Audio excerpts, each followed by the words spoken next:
Hi guys, this is Miss Raina here with a really quick video over kinematics concepts. So we did some work describing motion graphically, and now we're going to work on describing motion verbally. It's all about understanding motion. Kinematics is just a mathematical way to describe motion. So what's motion? An object is in motion if it changes position. So like when we were doing the graphing activity, when a person in front of the detector went from one position to the next position, the graph showed motion. Before we look at how an object moves, we need to look at where it is in space. So how do we figure out where it is in space? We call position a relative measurement, meaning relative just means it all depends. Well, it depends on what? It depends on where is your 0 point. So during our graphing activity in the front of the room, the 0 point was the detector. The 0 point could have been the window or the door. It doesn't matter where the 0 point is, but you do have to establish one, whatever you do. So wherever you're watching this video, stand up. Now walk 2 feet. Now ask yourself, where'd you begin measuring those 2 feet from? You're 2 feet away, right? So your 0 point was your starting point. Let's say we're doing a 100-meter dash. The 0 point can be the starting line, right? Can you think of an example where the 0 point is not in the starting line? Write that down in the margin or maybe on your notebook, and we'll talk about it in class. I feel the need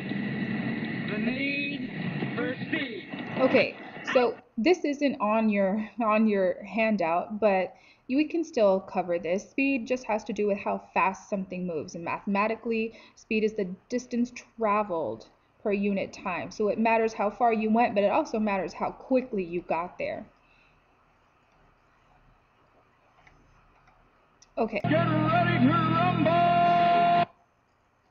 All right, so now we're going to talk about what is a vector and what is a scalar, because you've got those on your sheet, and this year is going to be really, really important to be able to distinguish the two. So here's some examples. If I use the word displacement, I'm talking about a vector, but if I say distance, it sounds really similar, but it's a scalar quantity. Velocity is the vector quantity, speed is the scalar quantity, acceleration is the vector quantity. There's really no scalar for that. So let's put these in your chart. A vector is something that has magnitude and direction, meaning it has a number, but it also has a place to go, or something that's pointing in a certain direction. Scalar is just the number, only the magnitude. So if I ask you how fast you went, you can tell me, well, you went 50 miles per hour, or you can went 50 miles per hour north. You can say one or the other.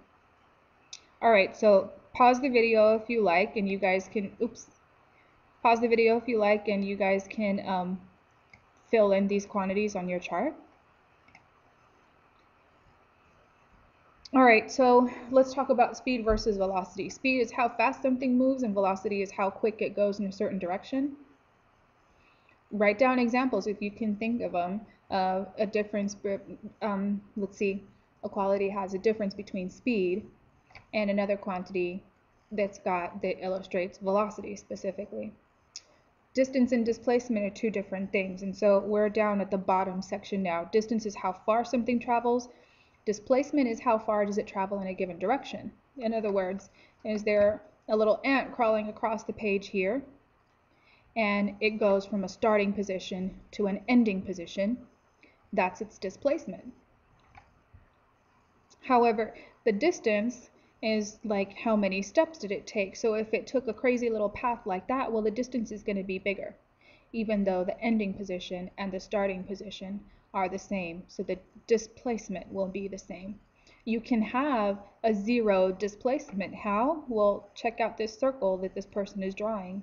It goes all the way around, and the starting position and the stopping position are the same thing.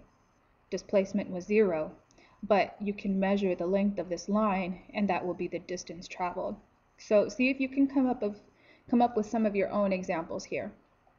Take a look at this radar. How far from your star point do you end up? Do you ever get any displacement? So distance, think about the total ground covered. Displacement, think about the difference between your starting place and your ending place.